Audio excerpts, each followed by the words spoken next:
Alright guys, so today I'm going to be doing a deck profile on my Tetra deck, and basically I'm going to go through each of my different setups and explain why I think what I have here is viable.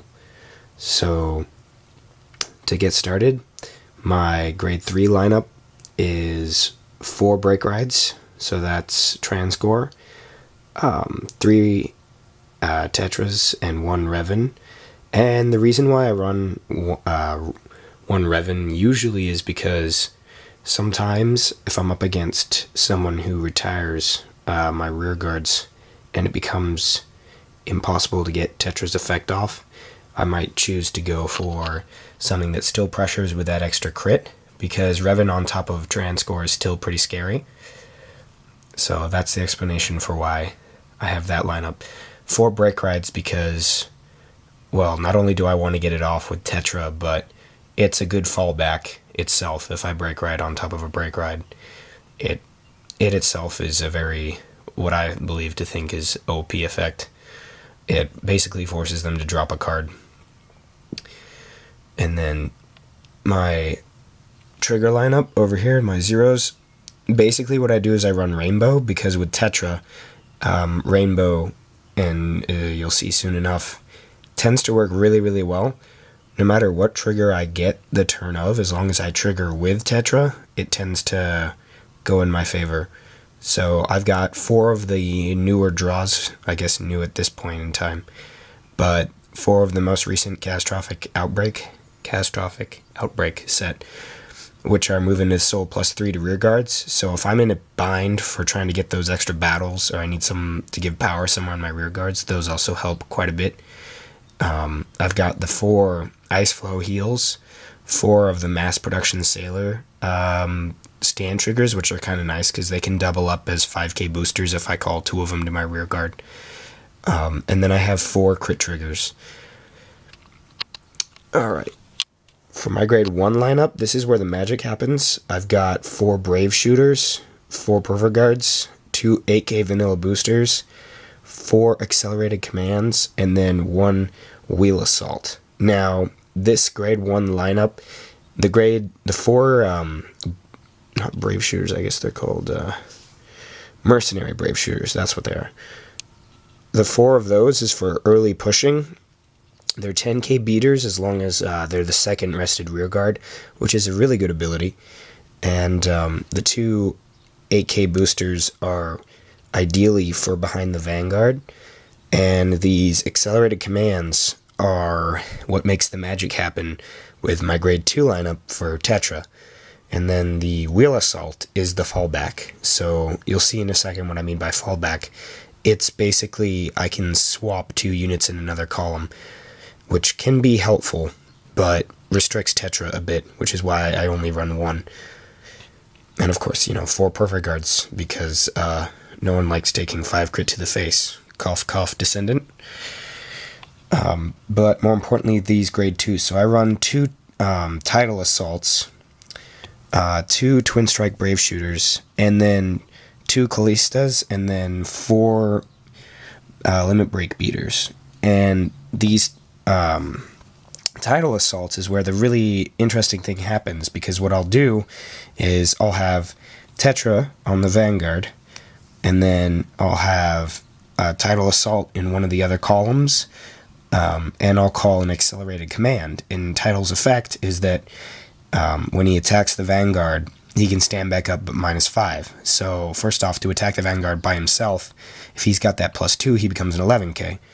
Granted, cross rides usually break Tetra anyway, no matter what build you're building, so I've kind of not put that into effect, but it's a really nice setup, because then I can attack with him, he stands back up, I attack with Tetra, and then I've got this column over here with Tidal Assault with Accelerated Command behind him, and when he stands back up he gets -5, so then he ends up being a 6, and a 6 and a 6 is a 12, and that's good to go. If I use that column, then that would be the 3rd battle, and then all I have to do is attack with the other rear guard column and do his Vanguard. And that other rear guard column, if I can get it to be ideal, I'll set it up for you here in a second. Let me just get a Tetra. Move all this out of the way.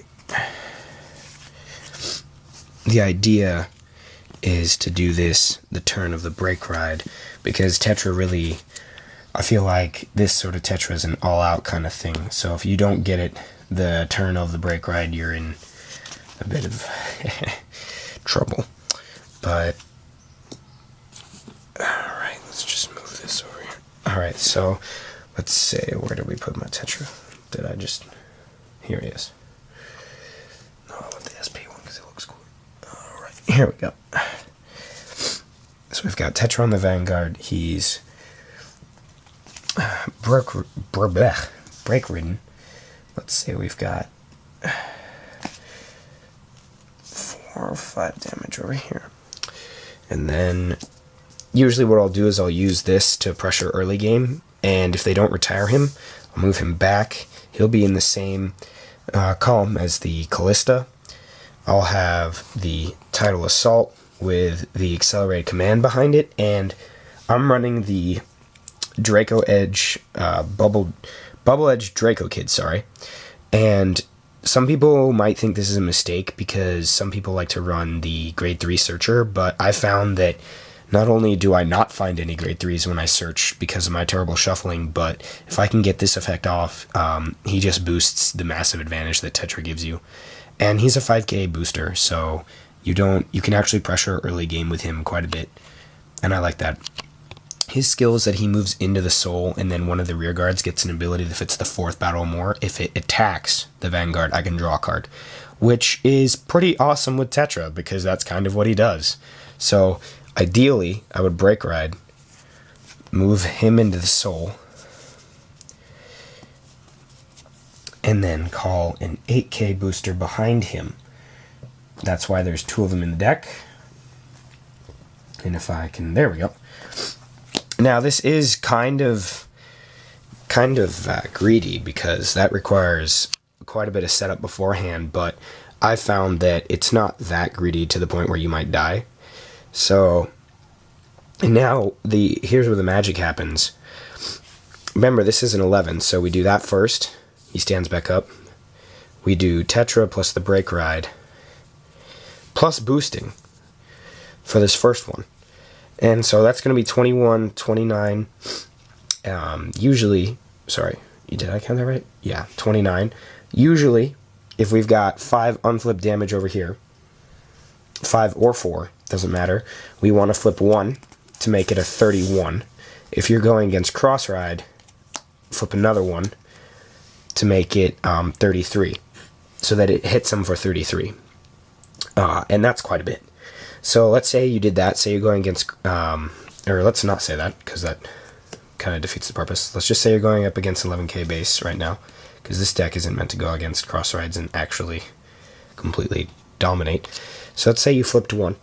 So now you're 31 with this one, plus drive checks. Now, it actually doesn't matter what you drive check, but as long as you drive check a trigger, at least one trigger, with this first initial Tetra drive, you've already won.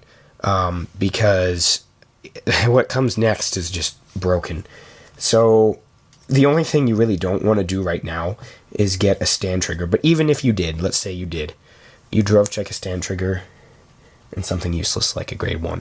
Now if you double trigger with Tetra on the first go around, you can just extend your hand out and say next game, because as I'm about to show you, it's just too much to handle. So the stand trigger, well, what are we going to do? So we place the power on Calista, and we stand this 8k booster behind it, because remember, Tetra does have another chance at attacking, so we want to boost him. And so we now have resolved the first drive check. We have at least 2 cards in hand from the drive check, and we now need to do a few things. So we need to attack with this rearguard column. Now remember, this is going to be a 12 to the Vanguard, because remember, you want to rush their Vanguard on this turn. Even if they're at 3 damage, it doesn't matter. Just rush the Vanguard, because they're going to be dropping a lot of cards for guarding at this point. Now, you want to attack with Calista with the 7k boost, which makes her a 16. And now remember that stand trigger? We gave that to her too. So now she's a 21. And here's where my ideology comes in. So for this first attack, remember this was an 11. You probably are going to guard that. Maybe with an intercept, maybe with a 5k, because that's one card. And you know that this entire thing is coming. A good player will know that, you know, they're going to need to save a bit of hand. So you guard that. Then you guard this one with the Break Ride. That's one card to drop to guard, and then 2 cards to use a perfect guard. So let's say you've prepared for Tetra. You're not going to be blindsided by it. You know that it's coming, so you've saved quite a few cards in your hand. So that's 3 cards so far for just the Tetra first time drive check. Now, since you perfect guarded this, it doesn't hit. You haven't taken any damage, and you haven't gotten the chance to get any triggers. I now attack with this rear guard. Oop, sorry about that. That's a 12. Again, a 5k. That's 4 cards now that you've used to guard. Now, this rear guard column. You know that I'm going to be able to get off Tetra at this point. This rear guard column is a 21. To guard this, you've dropped 4 cards so far, or 5 cards now, because 3 for this, 1 for that, and then another 5k for this. That's 5 cards. Now, if you want to guard this at a 21, you haven't taken any triggers, you're an 11, you're going to need to drop 2 more. So that's 7 cards now, if you guard this. This is only 1 damage. Most opponents I've seen will probably let this hit if they're at 4, simply because they don't have the hand, or the psychological effect of it is that they'll probably take the guaranteed 1 damage, say they need another counterblast or something. It depends. If they don't take this, and they guard it, then that's 7 cards down. And this has attacked the Vanguard. So now I counterblast 2 and stand up Tetra. But let's say they do take it. It gets even more broken because now I counterblast 1 for her effect. It's the 4th battle or more because this is 1, 2, 3, 4. She stands up another unit and gives +5 to that unit. I now have an 11k again right here. Now, we got a stand trigger earlier. Otherwise, I would have placed it in the Vanguard column, which would have made this one stand up to boost again. But since we got a stand trigger, I stood this one and placed the power here. Again, with all triggers, when you do the first one, you want to place the power here so that this column can attack for a lot. So, now that she's hit, that was the 4th battle. Now we go over here, counterblast 2 more to stand up Tetra. We discard our drive checks. At minimum, say you might have some other cards in hand, that'd be great. And now we're looking at a broke-ridden Tetra that's attacking again. He's a 23 plus an 8. I think he is. Let's see. Yeah, that would be 13, 23. Yeah.